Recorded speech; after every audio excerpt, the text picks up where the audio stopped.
Bonjour à tous. Alors, c'est vraiment, je dois dire que vous me manquez. Il n'y a rien de tel que d'être assemblés, d'être dans la présence des uns et des autres. Et autant j'aime beaucoup partager avec vous la parole de Dieu, bien entendu, parce que c'est en plus d'être un privilège, savoir que cela va aider les gens. C'est juste incomparable, incomparable comme expérience dans la vie. Être un porte-parole de la part de Dieu, ce que nous sommes tous d'ailleurs. Hein, nous avons accepté le Seigneur Jésus dans notre vie et nous sommes tous des porte-paroles pour lui. Mais il y a juste, la Bible nous dit de ne pas oublier les assemblées, de ne pas oublier de s'assembler. Et je crois que là, le message passe bien, puisque les chrétiens sont tous isolés les uns des autres. Et nous pouvons nous rappeler à quel point ces moments sont précieux. D'être ensemble, de rire ensemble, d'adorer ensemble, quelque chose qui me manque beaucoup, de ne pas pouvoir adorer avec les autres chrétiens. Bien sûr, j'adore, mais c'est pas la même chose quand il y a différents éléments du corps de Christ, différents membres du corps de Christ qui sont là. Et là, nous nous rendons compte que notre vie est enrichie quand nous sommes tous ensemble physiquement, quand nous sommes tous les uns avec les autres dans un même lieu. Il y a vraiment un temps pour cela. Mais voilà, cette situation, encore une fois, ne va pas durer. Et le fait que nous puissions profiter de la technologie pour entendre la parole de Dieu. Et c'est pas simplement entendre la parole de Dieu, voilà, comme cela, je vais entendre une parole, mais c'est entendre une parole à propos. Quand on détermine, quand on prend le temps, que ce soit à titre privé ou que ce soit en commun, d'entendre Dieu, on devrait s'attendre à ce que nous recevions une manne, à ce que nous recevions quelque chose qui va nous nourrir. Et c'est ainsi que le corps de Christ progresse, parce qu'il est dit, l'homme ne vivra pas de pain seulement, mais de toute parole qui sort de la bouche de Dieu. Alors la parole que j'ai pour vous aujourd'hui, eh bien, je m'attends à ce qu'elle vous nourrisse, parce que le Seigneur est celui qui nous donne une parole pour maintenant et qui nous prépare pour ce qui est à venir. Je pensais à, vous savez, qui sort, on entend un petit peu à travers tous les médias, peut-être que vous recevez beaucoup d'idées sur WhatsApp, d'idées pour tuer le temps, d'idées pour que le temps passe plus vite. Et il y a pas mal de personnes qui, notamment, disent, bon ben voilà, ce que vous pouvez faire comme exercice sportif, exercice physique à la maison. Et ça, c'est magnifique. Moi, à un moment, alors non pas à la maison, mais j'avais utilisé ce qu'on appelle un podomètre, c'est-à-dire c'est un petit dispositif portable qui est sensible au mouvement que nous faisons et qui va permettre de calculer le nombre de pas que nous avons fait dans une journée, qui va nous permettre même de connaître la distance que nous avons parcourue, qui va même nous permettre de connaître le nombre de calories et certaines applications permettent d'établir des comparatifs avec peut-être d'autres personnes de votre entourage, des amis, de la famille, et on peut donc comparer le nombre de pas que l'on a fait dans une journée. Alors, c'est bien. Il y a quelqu'un de l'église qui m'a dit que cette personne avait fait, je crois que c'est 4 kilomètres dans son appartement. Bravo, c'est un exploit. Et il y a donc une intention de marcher, une intention de compter ses pas tous les jours. Alors, à nouveau, c'est magnifique, on doit le faire. Mais 1 Timothée chapitre 4, je vais vous le lire, dit au verset 8 et 9, « En effet, l'exercice physique est utile à peu de choses. Donc, il est utile. L'exercice physique est utile et nous savons qu'il est nécessaire. Mais quand on prend l'être humain dans son entièreté, l'être humain complet, esprit, âme et corps, l'exercice physique ne va être utile que pendant un certain temps, c'est-à-dire le temps que nous sommes dans notre corps. Mais comme nous, les êtres humains, nous sommes appelés à vivre pour l'éternité, on comprend que dans ce sens, oui, l'exercice physique est utile à peu de choses. Tandis, donc il y a un élément de comparaison ici, tandis que la piété est utile à tout, car elle a la promesse de la vie présente et de la vie à venir. Donc, la piété, c'est la relation avec Dieu, l'exercice de notre foi en Dieu. Ça, c'est utile à tout. C'est utile pour ce qui est temporaire, c'est utile pour la vie présente, selon ce texte, et c'est utile pour la vie à venir, c'est-à-dire qui va nous permettre de savoir qu'est-ce qu'il y a comme vie plus tard quand on aura quitté ce corps. Et en quoi va-t-elle consister? Et puis l'apôtre Paul continue avec « Voilà une parole certaine, digne d'être acceptée sans réserve ». Il y a une autre version, une version anglaise qui s'appelle « Le Message » qui a été traduite ici, qui dit « Faites de l'exercice quotidien en Dieu, pas de mollesse spirituelle s'il vous plaît. Les exercices dans le gymnase sont utiles, mais une vie disciplinée en Dieu l'est bien plus, vous rendant en forme aujourd'hui et pour toujours. Vous pouvez compter sur cela, prenez-le à cœur. » Donc, ici, il y a une comparaison qui est faite entre le bénéfice de la vie, de l'exercice physique dans le but de se maintenir en forme physiquement, et puis un exercice quotidien en Dieu, qui est, lui, utile à tout.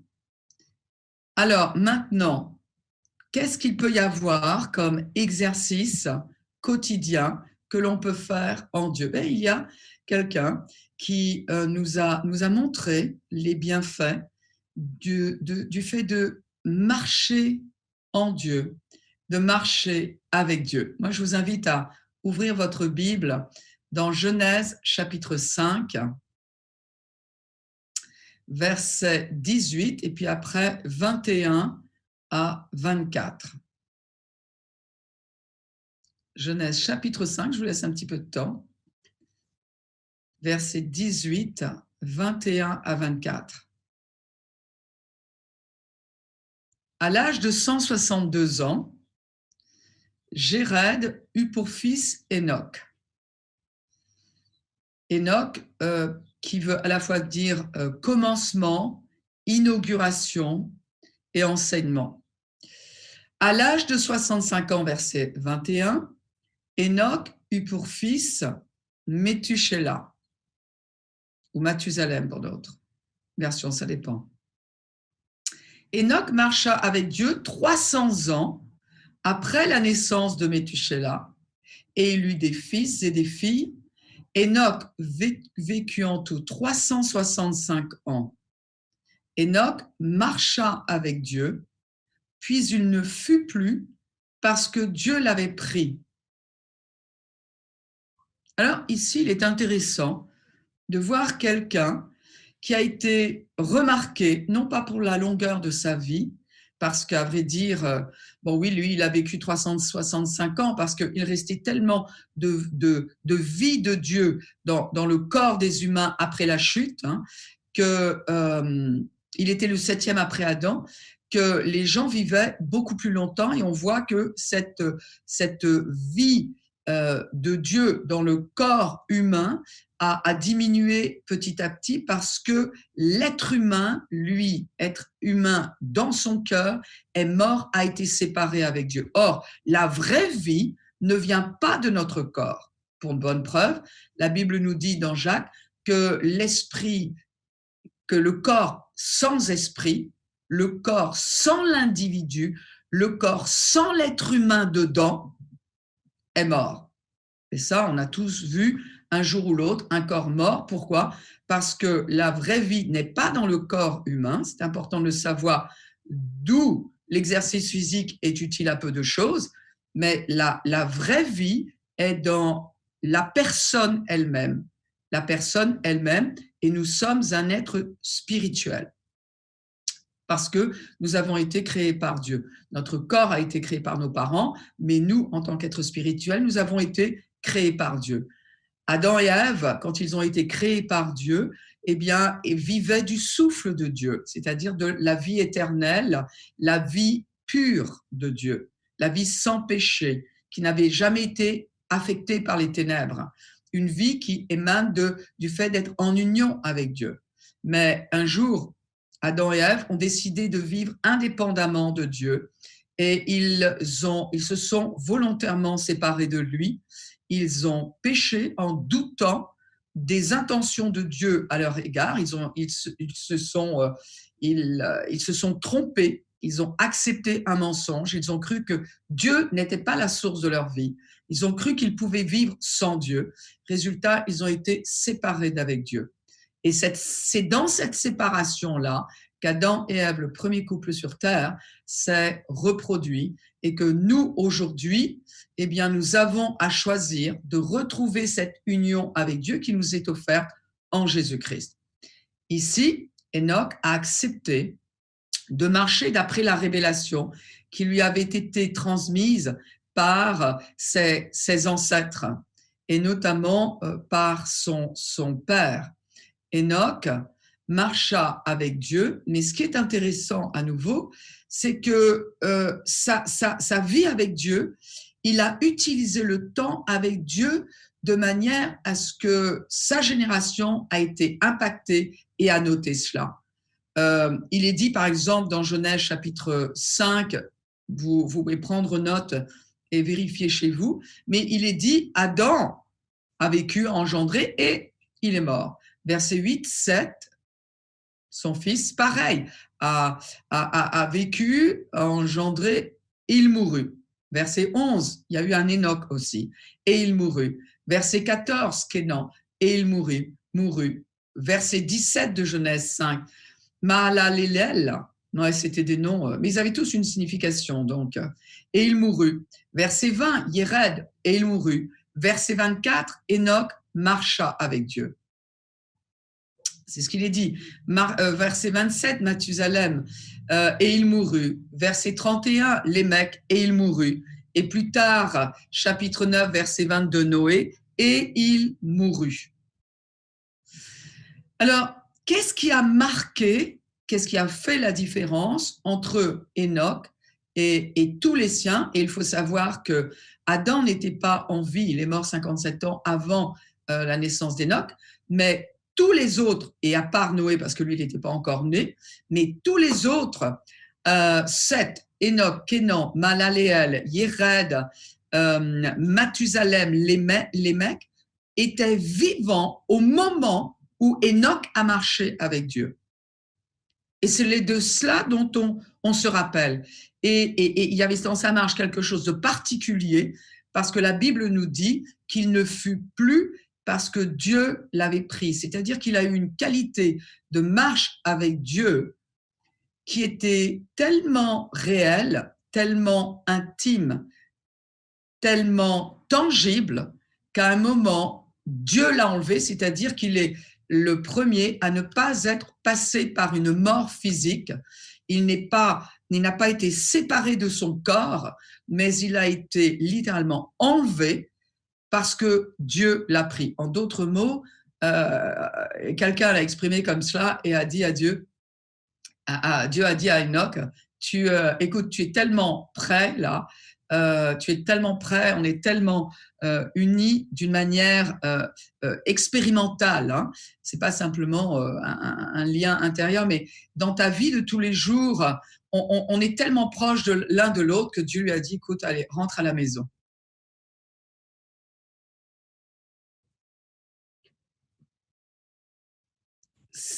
Puisque nous, les chrétiens, nous avons une union avec Jésus-Christ, nous sommes entrés dans une alliance que Dieu a passée avec son propre Fils et nous avons accepté cette union, cette alliance, grâce au sacrifice de Jésus.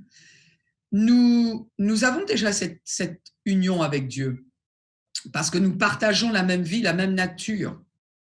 La vie éternelle, la qualité de vie qui est en Dieu est en nous aujourd'hui, si nous avons accepté Jésus-Christ dans notre vie, si nous avons reconnu que son sacrifice était pour nous. Et pourtant, il viendra à un moment où nous irons à la maison, c'est-à-dire où nous ne vivrons plus comme étrangers dans ce monde. Il n'y aura plus ce corps qui nous sépare là de ce lieu où est le trône de Dieu. Et un jour, et c'est un jour qui se rapproche, qui est beaucoup plus près que ce que beaucoup de chrétiens peuvent imaginer, mais il y a un jour, un événement qui va se passer, qui est écrit dans les Écritures. On voit qu'il y a des antécédents, puisque Enoch a été enlevé. Il n'est pas le seul. Hein. Élie a été aussi enlevé de la sorte. Nous savons que l'Église elle-même va être enlevée. Un jour, l'Église, en un clin d'œil, va être enlevée. Son corps, le corps de chaque chrétien va être transformé et nous irons là où est le trône de Dieu. C'est vraiment dans une autre dimension. Il n'y a aucune raison de douter cela parce qu'à nouveau, il y a des antécédents et parce que toutes les promesses bibliques qui ont été promises jusqu'à aujourd'hui se sont toutes accomplies. Toutes. Donc, il n'y a aucune raison que l'événement principal, qui est l'enlèvement de l'Église dans peu de temps, ne se passe pas. Et d'ailleurs, la Bible nous dit que Jésus va recevoir une Église qui est glorieuse, une Église sans tache, sans ride. Bah oui, sans ride, on peut parler du vieillissement peut-être, de notre communion avec Dieu ou du vieillissement physique. Et il n'y aura plus ni l'un ni l'autre parce que notre corps, lui, va être changé. Au moment où Jésus va apparaître dans les airs, l'Église va être enlevée, la Bible nous dit, en un clin d'œil qui est vraiment, il faut comprendre dans le sens la plus petite unité de temps qui existe. Et nous serons amenés dans une autre dimension qui n'est pas dans cette dimension terrestre-là. Et il est dit que la Bible, dans la Bible, que que Jésus-Christ va recevoir une Église glorieuse. Moi, pendant longtemps, je me suis dit, mais c'est quoi cette Église glorieuse? Je comprends que l'Église sera glorieuse une fois que l'on sera dans cette autre dimension, dans la Jérusalem céleste, parce que c'est de cela dont il s'agit, là où est le trône de Dieu, là où il est. Mais cette Église glorieuse, j'avais vraiment des difficultés. Je me dis, ça va donner quoi, ça? Eh bien, quand je vois la qualité de marche avec Dieu, qu'avait Enoch avec Dieu, je comprends chaque jour davantage vers où va l'Église. Je comprends tous les jours davantage. Vous savez, nous sommes confinés aujourd'hui. Que je sache, la planète n'a jamais connu un tel confinement. Jamais. Jamais l'humanité n'a vécu de la sorte. Il y a eu des confinements certainement qui étaient dus à la peur de virus, il y a eu la peste noire, etc. Oui, mais à une échelle mondiale comme cela, la peste noire a surtout touché l'Europe, d'après ce que je comprends, mais à une échelle mondiale comme cela, ça n'est jamais arrivé. Et dans cet état de séparation-là, eh bien, on entend ici et là beaucoup de groupes qui prient, beaucoup de chrétiens qui connectent ensemble. Par exemple, notre conférence de prière était un exemple. Cette conférence nous a connectés avec des centaines de chrétiens partout sur Terre. C'est quelque chose qui a été magnifique et c'est quelque chose qui a non seulement qui a montré un type de gloire de l'Église que l'Église portait, mais qui nous a permis d'accomplir un travail spirituel qu'on n'aurait jamais pu accomplir si on était restés les uns chez les autres. Donc on voit qu'il y a une métamorphose de l'Église, non pas dans l'esprit. La Bible nous dit que quand nous avons accepté Jésus, nous sommes des êtres parfaits à l'intérieur. Notre esprit a été recréé. Et la Bible nous dit que nous sommes l'ouvrage de Christ. Et cet ouvrage qu'il a fait en nous à travers la nouvelle naissance quand nous avons accepté Jésus-Christ et que nous avons été débarrassés de notre nature pécheresse et nous avons reçu la vie éternelle, la Bible nous dit clairement que nous sommes un être créé, nous avons été recréés et ce que Dieu a recréé en nous est parfait. Dans notre esprit, nous sommes parfaits. Mais dans notre expérience de tous les jours, dans notre pratique de tous les jours, eh bien, il y a parfois une grosse différence entre ce qui est à l'intérieur et ce qui est à l'extérieur. Et le Seigneur ne veut plus qu'il y ait cette différence-là. Que ce soit, le Seigneur ne veut plus qu'il y ait, par exemple, dans l'utilisation de notre temps, dans ce que nous faisons là, dans ce confinement, il veut que nous marchions avec lui. Et c'est un vrai appel que l'Église est en train de recevoir. J'entends des chrétiens qui disent eh bien, écoute, ouais, je communie davantage avec Dieu. Mes priorités ont changé. Et d'autres qui disent eh bien, le temps passe vite. Non, moi, j'ai pas le temps. J'ai pas le temps de passer du temps avec Dieu. Et il faut qu'on s'interroge, mes amis, quel est l'événement le plus important pour l'Église? Quel est l'événement qui est devant nous, mais qui est devant nous beaucoup plus près que ce que nous pouvons imaginer? C'est l'enlèvement de l'Église. Alors c'est vrai que quand on parle de marche avec Dieu, bof, ça, vous savez, par exemple, il y a avant-hier, je suis allée faire des courses et à un moment, j'ai pris une descente parce que je voulais rejoindre une artère plus importante, une rue plus importante. Et puis, en prenant cette descente-là, j'ai croisé un jogger qui, lui, juste, il abordait la pente. Au moment où il a abordé la pente, il s'est mis à courir encore plus vite, Et, waouh! Alors, lui, vraiment, je l'ai remarqué. D'abord, je l'ai tellement remarqué que j'ai regardé dans le rétroviseur. Je me suis dit, il va arriver dans quel état? Parce que si c'est vraiment quelqu'un qui a l'habitude d'avoir ce rythme-là, il va arriver, mais comme une gazelle, quoi, style le blond de Gad Elmaleh. Mais si jamais il n'a pas l'habitude, ou alors il bluffe, il va cracher ses poumons arriver en haut. Donc il m'a un peu intriguée. Et j'ai regardé dans le rétroviseur, j'ai dit, il fait quoi lui?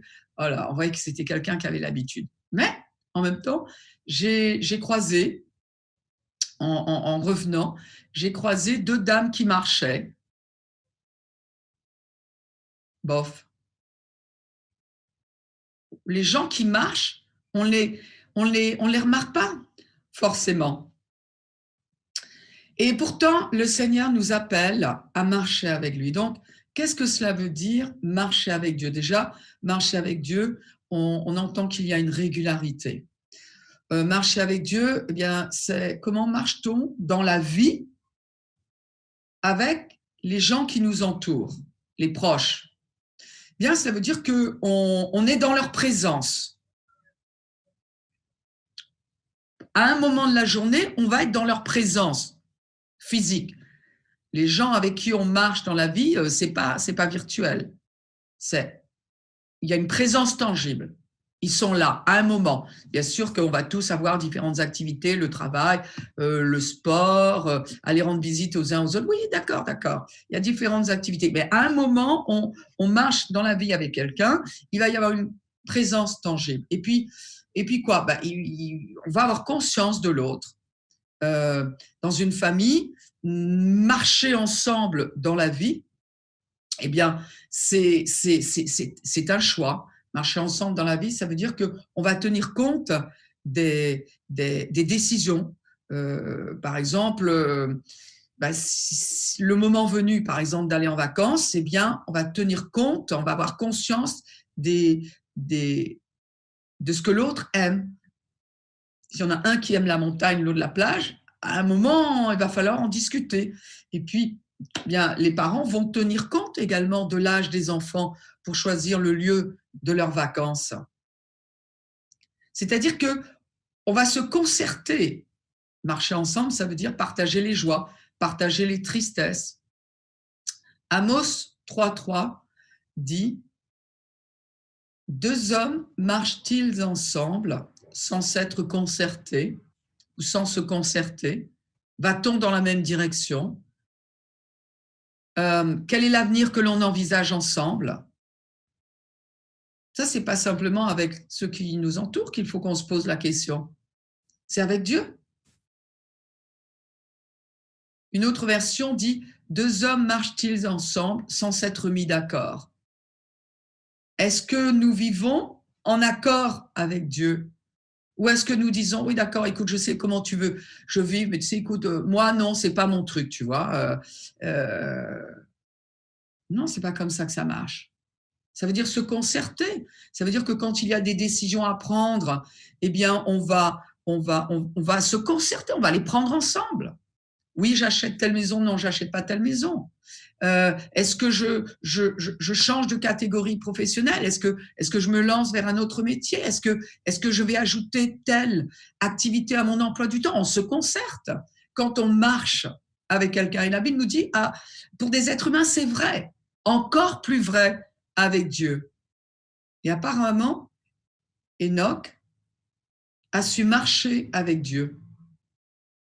Il y a des bénéfices à marcher avec Dieu, c'est-à-dire à marcher à sa vitesse, à marcher sur son parcours à lui.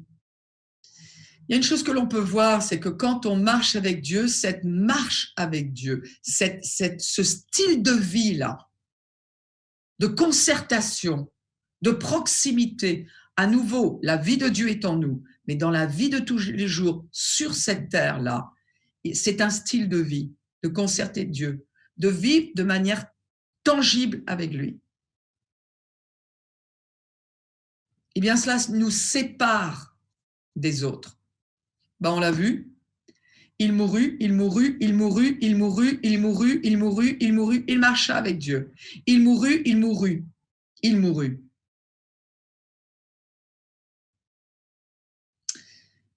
Ce qui a marqué le plus chez Enoch, ce n'est pas qu'il n'est pas mort. Vous savez, quand l'Église va être enlevée, ça n'est pas le fait que les chrétiens nés de nouveau ne seront plus sur terre. Ça va être un choc. Et vous savez ce qui a marqué, pour ceux qui restent, ce qui a marqué ici, apparemment, tous ceux qui étaient avec lui, ce n'est pas qu'il n'est pas mort, c'est qu'il a vécu différemment. Il a su pour quelle raison il était né. Il a marché avec Dieu.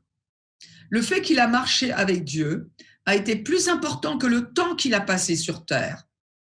Bon, lui, il a passé 365 ans. Mathusalem, lui, c'était encore plus.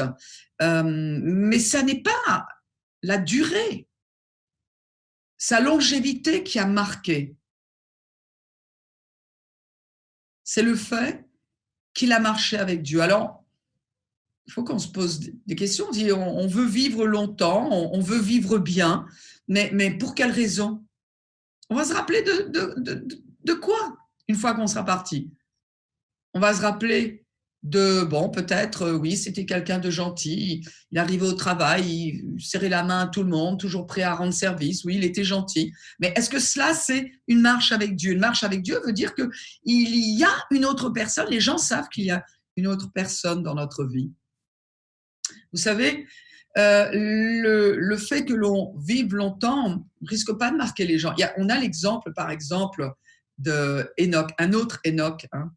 Lui, carrément, je vous donne le passage dans Enoch de Genèse, chapitre 4, verset 17, il nous est dit que Caïn a eu un fils qu'il a aussi appelé Enoch, et Caïn a construit une ville, et il a donné à son fils, il a donné à la ville le nom de son fils.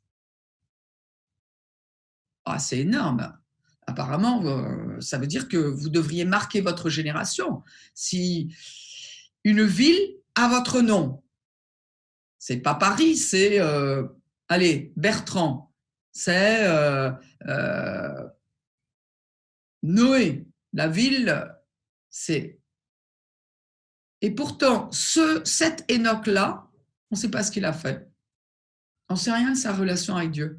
C'est une chose d'entendre ce que les gens ont fait. C'est une autre de savoir pourquoi ils l'ont fait. Et Enoch a fait de grandes choses pour Dieu. On va voir. Mais on sait pourquoi il a fait de grandes choses. C'était pas simplement qu'il était en train d'obéir à Dieu. C'est la raison pour laquelle il obéissait à Dieu. C'était sa marche avec Dieu. À nouveau, la marche, sur le coup, n'impressionne pas quelqu'un. Vous dites à votre famille, vous dites à vos amis, ouais, moi je marche avec Dieu. Bof. Ça va pas. Entendre ça, c'est pas quelque chose qui va les impressionner. Mais après les décisions que l'on prend, notre qualité de vie, quand ils en entendent parler et qu'on fait référence à notre Seigneur, ça explique la raison de notre qualité de vie, Jésus-Christ lui-même. Oui, on peut être fier de ce que l'on a accompli, oui, on peut être fier de notre durée de vie, mais aujourd'hui, est-ce que nous sommes en train de marcher avec Dieu? Alors, comment marcher avec Dieu? Bien, par exemple, Adam et Ève, dans Genèse chapitre 3, verset 8, il est dit « Ils entendirent la voix de l'Éternel Dieu qui parcourait le jardin avec la brise du soir. » Alors déjà, si vraiment vous avez prêté attention à chaque mot ici, il est dit « Ils entendirent la voix de l'Éternel Dieu qui parcourait. » La voix qui parcourait, ce n'était pas juste une voix qui les suivait, c'était la présence tangible. C'est-à-dire que Adam et Ève étaient habitués avec la brise du soir, c'est-à-dire que c'était régulier, tous les jours, de manière tangible. Adam et Ève avaient un rendez-vous avec Dieu. Vous savez, cette tangibilité-là, elle doit être aussi réelle, la présence de Dieu, quand nous choisissons de marcher avec Dieu, et là, marcher avec Dieu en communion, marcher avec Dieu en priant. Priant, c'est parler à Dieu. Parler à Dieu, ça veut dire, j'ai conscience de Dieu, mais simplement, je ne marche pas avec lui en silence, comme deux personnes qui ne se connaissent pas ou qui se croisent dans la rue. C'est, je marche comme avec un ami, avec quelqu'un qui est précieux, et je dialogue, nous dialoguons. Et ici, ils entendaient la voix de l'Éternel Dieu. C'était pas simplement la voix de Dieu à avoir avec c'est des paroles. C'était pas le chant d'un oiseau, vous pensez bien. C'était pas un son anodin. La parole, là, les paroles que vous entendez, c'est ma voix, mais elle transporte quelque chose. La voix de Dieu, c'est un chant, c'est un son, ce sont des paroles. Et tous les jours, ils étaient habitués à communiquer. C'est pas simplement parce que Dieu avait quelque chose à dire, mais vous savez, quand on entend quelque chose, la réaction de tout être humain, la réaction normale, est d'enclencher un dialogue, d'entamer une discussion. Alors que tout à l'heure, quand je parlais de la présence qui doit être tangible, vous savez aussi tangible que quoi? Tout à l'heure, nous allons prendre la communion. Je ne sais pas si vous vous en souvenez, mais aussi tangible que quand je mange du pain. Vous savez, quand je mange de la nourriture, du pain, une viande, un légume, quoi que ce soit, c'est très réel, c'est tangible. Eh bien, quand la présence de Dieu, quand je vais chercher la présence de Dieu à travers la prière, à un moment, eh bien, c'est pas simplement, voilà, je parle à Dieu et je déballe tout ce que j'ai à déballer. Non, c'est à un moment, je dois trouver normal que sa présence devienne aussi réelle que quand je mange. La Bible nous dit que 1 Corinthiens chapitre 1, verset 9, il est dit, Dieu est fidèle, lui qui vous a appelé à vivre en communion avec son Fils Jésus-Christ notre Seigneur. 1 Jean 1,3 dit, c'est avec le Père et avec son Fils Jésus que nous sommes en communion. Communion, c'est koinonia, qui veut dire association. Il n'y a pas d'association sans concertation, sans volonté, sans réciprocité. Veut dire communauté. Les biens sont en commun. Les biens sont en commun dans cette communauté que nous formons avec Dieu, que je forme avec Dieu, que vous formez individuellement avec Dieu et que nous formons en tant que corps de Christ avec Dieu par son Fils. Le mot communion veut dire également participation conjointe. C'est la part que l'on a dans quoi que ce soit de la vie de l'autre. C'est valable pour nous. La part que j'ai de quoi que ce soit qui est à Dieu, et c'est la part de quoi que ce soit que Dieu a de ma vie. Et ce mot communion parle d'intimité. Alors c'est à cela que nous sommes appelés. À vrai dire, ce qu'Adam et Ève avaient perdu dans le jardin, Enoch l'a retrouvé. Et le mot Enoch, d'ailleurs, ce mot-là veut dire consacré. On réalise qu'il a connu ce genre d'interaction avec Dieu pendant 300 ans. Maintenant, calculez ce que 300 ans représentent dans le calendrier juif, puisque c'était le calendrier hébraïque, c'est plus de 100 000 jours.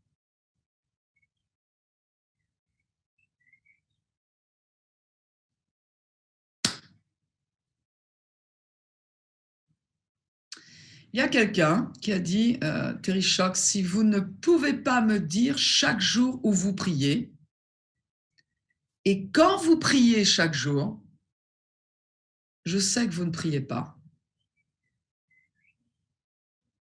Alors, marcher avec Dieu, c'est se concerter, bien sûr, à travers une communion, une communication, un échange, mais ça se fait aussi en lisant la Bible. Vous vous rappelez qu'il est dit dans 2 Corinthiens chapitre 3, versets 14 à 16. Ici, l'apôtre Paul parle à Timothée, il lui dit « Depuis ton enfance, tu connais les saintes écritures qui peuvent te rendre sage en vue du salut par la foi en Jésus-Christ.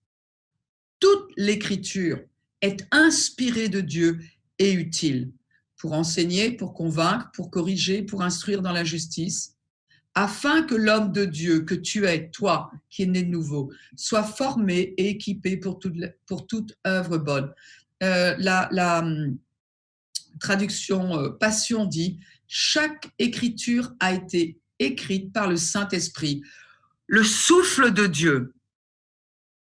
Elle te donnera la force de prendre la bonne direction et de te conduire plus profondément dans le chemin de la piété. Tu seras alors le serviteur de Dieu, pleinement mature et parfaitement préparé à remplir toute mission que Dieu te confiera. » Jésus lui a dit, l'homme ne vivra pas de pain seulement, mais de toute parole qui sort de la bouche de Dieu. C'est-à-dire que quand je lis la Bible, eh bien, j'ai la pensée de Dieu. Et cette pensée-là, ce que je vais retirer dans la lecture de la Bible, c'est pas la lecture comme je lis le journal, juste pour me tenir au courant. C'est la lecture que je fais pour rencontrer l'auteur, Dieu lui-même, par le Saint-Esprit. Mais cette rencontre, elle est aussi tangible, à nouveau, que quand je mange du pain. Jésus a dit que la parole de Dieu est du pain pour nous. Elle nous nourrit. Chaque jour, je vais manger. Chaque jour, je vais me nourrir. Chaque jour, cette parole devrait, à un moment de ma lecture, devenir aussi tangible, me nourrir que quand j'ingère, quand je mange, et on mange par la bouche, pour quelqu'un qui est en bonne santé, c'est pas par intraveineuse. Je vais mettre cette parole, je vais parler cette parole. À un moment, elle va avoir en moi l'effet du pain que j'ingurgite. Marcher avec Dieu ne dépend pas des circonstances, c'est une décision qui est personnelle. Alors pourquoi Enoch? Je ne sais pas si vous avez remarqué une subtilité tout à l'heure. Il nous est dit dans Genèse chapitre 5, verset 22, Enoch marcha avec Dieu 300 ans après la naissance de Méthusela. C'est-à-dire que il est resté 65 ans. Alors on peut se dire, bon, peut-être qu'il n'était pas conscient au début, mais je ne sais pas, à un moment, à l'âge de la conscience, vers 9-10 ans, en général, déjà, enfants, tous les enfants sont conscients de Dieu. Ils sont très, très conscients parce qu'ils ont un cœur qui est pur. Mais il nous est dit ici qu'Enoch a marché avec Dieu 300 ans après la naissance de Méthusela. Alors, tous les noms bibliques ont une signification et le nom que Enoch a donné à son fils, tenez-vous bien, veut dire « quand il mourra, il sera envoyé » ou encore « sa mort apportera » ou encore « à la fin, il apportera ». Je ne sais pas si vous réalisez le nom de son fils. C'est-à-dire que quand Enoch a eu son fils, il lui a donné un nom et Enoch, il lui a été donné, inspiré d'appeler son fils quand il mourra, il sera envoyé ou sa mort apportera. C'est-à-dire que avec la naissance d'Enoch, il y avait un temps qui était donné. Il y avait quelque chose que Dieu donnait à l'humanité. Parce que la vie de cet homme représente une période de temps. C'est-à-dire qu'à la naissance de Méthusela, il était déjà parlé que sa mort provoquerait quelque chose. Vivez avec un nom pareil. Moi, franchement, Marie-Hélène va très bien. Merci papa, merci maman. Énorme. Et alors, peut-être que je prêche un peu longtemps, je ne sais pas, je passe un tellement bon moment là, à vous donner la parole, parce que c'est énorme par rapport à ce qui se passe aujourd'hui, le moment dans lequel nous vivons. Mais qu'est-ce qui se passait? Eh bien, Jude 14, 15 nous dit, c'est pour eux qu'Enoch, et là il est question d'une génération, un type de personne particulier, il va nous être dit lequel. Le 7e depuis Adam a prophétisé en ces termes, donc Enoch a prophétisé, a parlé de la part de Dieu. Voici que le Seigneur est venu avec ses saintes troupes pour exercer un jugement contre tous et pour faire rendre à tous les impies qui sont parmi eux de tous les actes d'impiété qu'ils ont commis et de toutes les paroles dures qu'en pécheurs impies ils ont proférées contre lui. Ça veut dire quoi? Ça veut dire que le fils d'Enoch a le nom. Il faut comprendre que quand les gens parlaient de Méthusela, ils n'étaient pas en train de dire hey, Méthusela, Méthusela, c'est pas ce qu'ils entendaient. Dans leur langue, ils étaient en train de dire quand il mourra, il sera envoyé. Quoi? Un jugement. Le jugement, c'était quoi? Le déluge. La mort, la vie, pendant toute la vie de cet homme-là, du fils d'Enoch.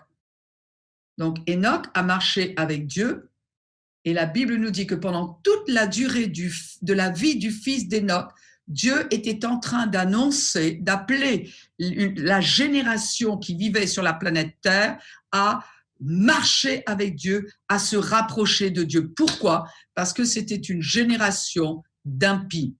Et d'ailleurs, on voit que Lémec, plus tard, après Méthusela, il a appelé son fils Lémec, qui veut dire désespéré. C'est-à-dire qu'au temps d'Enoch, la génération qui vivait sur terre était remplie de péchés. étaient tellement éloignés de Dieu, et ça s'empirait, plus les hommes et les femmes se multipliaient, plus le péché grandissait sur terre, au point que, vous vous rappelez que quand Noé, Dieu lui a parlé, la Bible nous dit que la société était tellement immorale que la terre était pleine, et chaque mot est pesé dans la Bible, la terre était pleine de violence. Vous vous rappelez de la tour de Babel, la tour, les gens avaient une telle imagination que plus rien ne pouvait les empêcher de mener une rébellion ouverte contre Dieu, de défier Dieu. Voilà dans quelles circonstances vivait Enoch. Enoch vivait dans une société grandement immorale. Dieu lui a donné un fils et lui a dit, tu vas l'appeler quand il mourra, il sera envoyé, c'est-à-dire tu vas, à travers le nom de ton fils, annoncer, et lui-même a prophétisé, Enoch a prophétisé, ça ne va pas durer tout le temps, cela. Cette immoralité ne va pas durer tout le temps. Préparez-vous, revenez à Dieu. Vous savez, Enoch a entendu parler d'Adam, de la visitation qu'Adam, la qualité de vie qu'Adam avait avec Dieu avant la chute. Enoch a entendu parler de cela. Il n'était que la septième génération. Enoch a entendu parler par ses ancêtres comment l'être humain vivait. Et il s'est pris un choc quand il a eu son fils et qu'il a dû l'appeler. Sa mort apportera. Et là, il s'est dit, OK, qu'est-ce que je vais faire maintenant? Et il a décidé, à partir de ce moment-là, de marcher avec Dieu. Il n'a pas marché avec Dieu par tradition, il n'a pas marché avec Dieu juste parce qu'il avait entendu, ça a été une décision personnelle parce qu'il a réalisé que son fils annonçait un changement de période. Mes amis, cet homme-là annonçait un changement de période. Et il y a un changement de période qui va arriver sur notre terre, qui va être marqué par l'enlèvement de l'Église. Il a vu quelque chose qui arriverait et il s'est préparé. Hébreux chapitre 11, verset 5.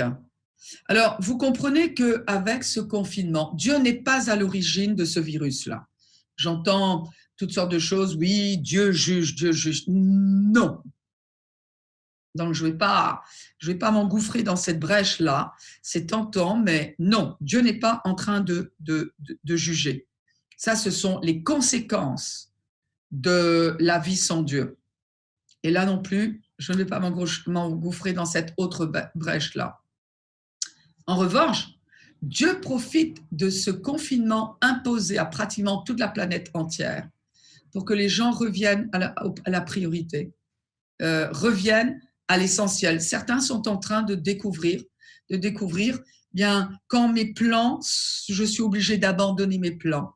Quand les choses ne se passent pas comme je l'avais prévu, ce 5 avril, quand au mois de mai, je ne vais pas avoir ce que j'avais prévu, quand je ne peux plus compter sur mon travail, quand je ne peux plus, quand les gens sont malades, pas autour de moi, grâce à Dieu, parce que je crois dans le psaume 91, mais dans mon pays, eh bien, les gens sont en confinement et sont appelés à revenir à l'essentiel et à dire maintenant que j'ai plus grand-chose autour de moi. Mais nous avons tous la pensée de l'éternité en nous. Nous avons tous la pensée de Dieu en nous. Tous les êtres humains, même ceux qui ne veulent pas de lui, ils l'ont. Ceux qui ne veulent pas de Dieu. Et l'appel qui est donné à l'Église entière, pour que l'Église marche dans cette gloire qui précède l'enlèvement de l'Église, Hébreux chapitre 11, verset 5 nous dit « C'est à cause de sa foi qu'Enoch a été enlevé pour échapper à la mort. Et on ne l'a plus retrouvé parce que Dieu l'avait enlevé. Avant d'être enlevé, il avait en effet reçu le témoignage qu'il était agréable à Dieu. Or, sans la foi, il est impossible d'être agréable à Dieu, car il faut que celui qui s'approche de lui croit que Dieu existe et qu'il récompense ceux qui le cherchent. Oui, Enoch a dû accepter de faire confiance en Dieu. Le premier pas, c'est faire confiance à Dieu pour notre éternité. Faire confiance à Dieu pour croire que le prix que Jésus a payé sur la croix est suffisant pour que Dieu ne tienne pas compte de mes péchés, qu'il me traite comme un innocent. Et à ce moment-là, je reçois la vie éternelle. En quoi Enoch a dû utiliser sa foi? Pour s'approcher de Dieu. Parce qu'avec la corruption que Enoch voyait autour de lui, eh bien, il avait certainement du mal à voir la bonté de Dieu. Et il a dû s'approcher de Dieu par la foi. Pour prophétiser, il nous est dit qu'Enoch prophétisait, c'est-à-dire qu'il annonçait le message que Dieu lui avait demandé de servir à sa génération. Et nous, n'avons-nous pas un message à apporter à notre génération? N'avons-nous pas le message de la réconciliation avec Dieu à travers Jésus-Christ à apporter à notre génération? Utilisons notre foi pour cela. Et puis, il a dû avoir la foi en Dieu pour appeler son fils. Sa mort apportera quoi? Un changement de saison. Et puis, il a dû exercer sa foi en Dieu pour résister à la pression du monde qui réclamait son attention. Comme aujourd'hui, les écrans peuvent réclamer notre attention. Comme aujourd'hui, beaucoup de choses, même les êtres humains peuvent réclamer notre attention. Mais les amis, il faut revenir à l'essentiel. Laissons-nous attirer par Dieu, puis par le Seigneur, parce qu'il appelle son Église. Répondons à l'appel. Et vous savez, marcher avec Dieu, passer du temps avec Dieu, c'est littéralement, ça agit comme une drogue. C'est-à-dire que quand on accepte de faire taire sa chair et de dire que ma chair le veuille ou pas, que mon corps aime l'activisme ou pas, je vais lui commander, lui imposer un temps de pause où je vais me concentrer entièrement sur Dieu. La Bible nous dit l'esprit est bien disposé, la chair est faible, mais l'esprit est bien disposé. Donc, on entend tous cet appel dans notre cœur, je peux vous garantir. On va se laisser attirer par Dieu. Et quand on sortira de ce confinement, je peux vous garantir que beaucoup de choses dans notre âme, dans notre corps seront changées. Et nous aurons besoin, et Dieu va nous donner sa grâce pour garder ces moments avec lui. La Bible dit que dans ces moments, eh bien, ceux qui ont cette qualité de vie avec Dieu, ils courent sans s'épuiser et surtout, ils marchent sans se fatiguer. J'ai une question à vous poser, j'ai une question à te poser. Combien de pas vas-tu faire aujourd'hui avec Dieu? Vas-tu fixer ton podomètre spirituel et de dire à partir d'aujourd'hui, voilà le temps que je vais m'accorder avec Dieu, un moment où Dieu va se manifester de manière si tangible que ça va être aussi réel que quand je mange, quand j'avale ce pain.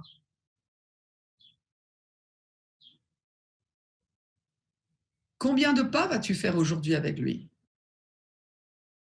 À travers la communion, à travers le fait d'être conscient de lui dans les décisions que tu vas prendre. Oui, on peut, bien sûr, souvent quand on prie, il y a un endroit particulier. Donc, moi, je peux vous dire où je prie. Mais je ne m'arrête pas là. J'ai commencé plutôt à couper une haie, pour pas dire à ratiboiser une haie. Et je parlais à Dieu pendant ce temps-là. Au volant de ma voiture, je parle à Dieu. Mais on doit rechercher ce moment tangible avec lui. Et ce n'est pas forcément en conduisant. On a tous compris. Dieu note celui qui marche avec lui. Je termine avec ce verset. Genèse 48, 15. Israël, Jacob, a dit à Joseph dans ce contexte que le Dieu devant lequel ont marché mes pères, Abraham et Isaac, bénisse ces garçons. Abraham et Isaac aussi ont marché avec lui. Est-ce que vos enfants pourront dire la même chose de vous? Mon père a marché avec Dieu. Ou est-ce qu'ils vont juste se rappeler de « Ah, bah, mon père, il a vécu longtemps, quoi. Il avait même une entreprise à son nom. Il avait même une plaque qui lui était dédiée au travail. Il avait même des livres qui étaient écrits, qui portaient son nom. C'était lui l'auteur. Il a une bibliothèque.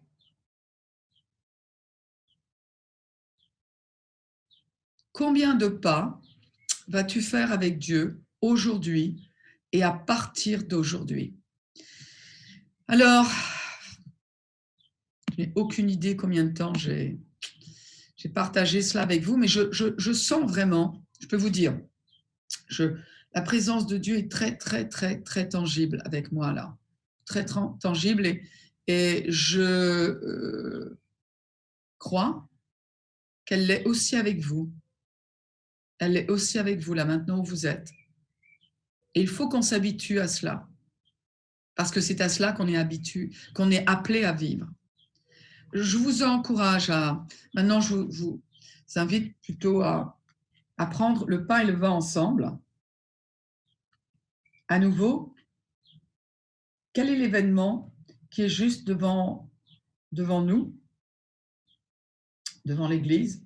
Oh, il y a des railleurs, il y a des gens qui disent ouais, ça fait depuis longtemps qu'on a parlé de l'enlèvement de l'Église, on attend. Ouais, ben c'est ce qu'ils ont dit de la venue de Jésus. C'est ce que les moqueurs disent de beaucoup de choses. En attendant, tout ce que le Seigneur avait promis jusqu'à aujourd'hui, il a fait. Enoch marcha avec Dieu et il ne fut plus.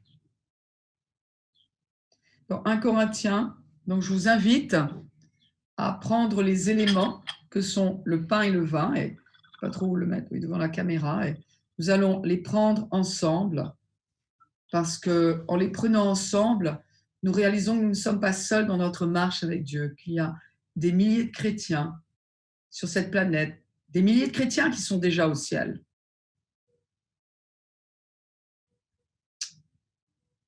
Et ce corps de Christ, là, il est précieux.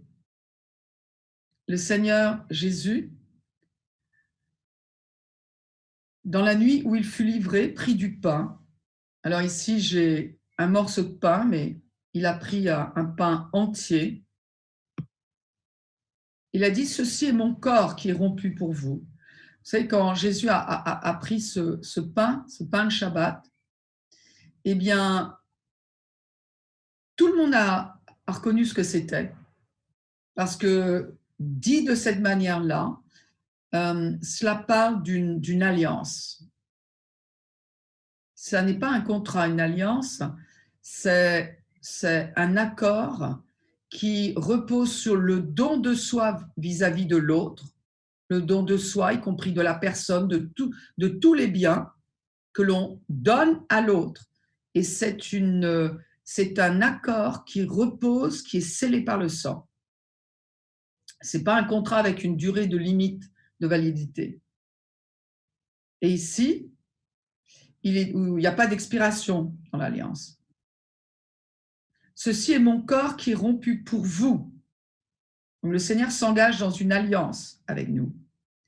Et il dit, faites ceci en mémoire de moi. Il nous dit, rappelez-vous cette alliance-là que je fais avec vous, ce que je suis en train de me donner à vous. Je suis en train de vous donner toutes les ressources que j'ai à ma disposition, en se rappelant quand même qu'il est au ciel maintenant. Il dit, c'est à vous. Dès ici-bas, vous qui êtes encore sur terre. Et il dit de même, après avoir soupé, il prit la coupe et il dit, cette coupe est la nouvelle alliance en mon sang. Nouvelle dans le sens qui n'a jamais existé avant. Et il dit, toutes les fois que vous mangez ce pain, et ensuite, il dit, cette coupe est la nouvelle alliance en mon sang, faites ceci en mémoire de moi. Et faites ceci, c'est-à-dire faites-le encore et encore et encore. Alors, il n'a pas dit faites ceci pour encore toutes les fois. Jésus n'a pas dit toutes les fois pour le pain. En revanche, il a dit toutes les fois pour le vin. Il dit faites-le toutes les fois, toutes les fois, toutes les fois. Rappelez-vous que j'ai donné ma vie, c'est fait, c'est historique, et que ce sang-là nous a rapprochés. Ce même sang vous a éloigné de votre nature de péché, mais ce même sang nous a rapprochés. Il dit, toutes les fois que vous mangez ce pain et que vous buvez cette coupe, vous annoncez la mort du Seigneur. Donc, jusqu'à ce qu'il vienne ou qu'il revienne. C'est-à-dire que pendant que nous prenons ces éléments, nous sommes en train, nous prêchons l'un à l'autre, c'est-à-dire nous annonçons ces faits. Jésus est mort, et par là même, nous annonçons la résurrection. Et croyez-moi, il n'y a pas que nous qui l'entendons.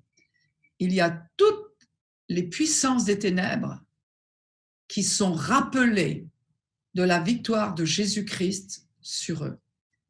Et cette victoire nous a été donnée, c'est-à-dire que toutes les puissances des ténèbres sont en train d'entendre à nouveau, et je pense qu'ils se bouchent les oreilles à un moment, parce qu'ils ne supportent pas, que nous avons la victoire sur toutes les ténèbres, quelle que soit leur forme.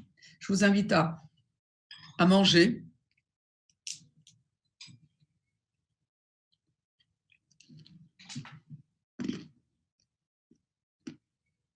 Merci mon Dieu, parce que ce pain nous rappelle que par les meurtrissures, nous avons été guéris. Et maintenant, par la foi, nous libérons la vie, la santé qu'il y a dans notre esprit. Nous la libérons dans notre corps. Et je déclare que le Saint-Esprit, au nom de Jésus, confirme que cette pensée est vraie.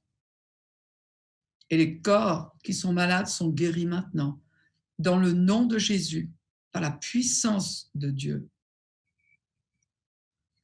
Les corps malades, dans le nom de Jésus, reçoivent la santé divine. Merci mon Dieu. Ceux qui sont fatigués sont rafraîchis. Ceux qui ont besoin d'être renouvelés le sont maintenant par la puissance de Dieu. Également, nous prenons ce vin, le jus de la vigne qui représente le sang de Jésus. Ce sang par lequel nous avons un libre accès. Et nous voulons nous rappeler que nous avons un libre accès de manière tangible à la présence de Dieu. Merci pour cette union qui est de plus en plus réelle avec le Père au nom de Jésus. Amen.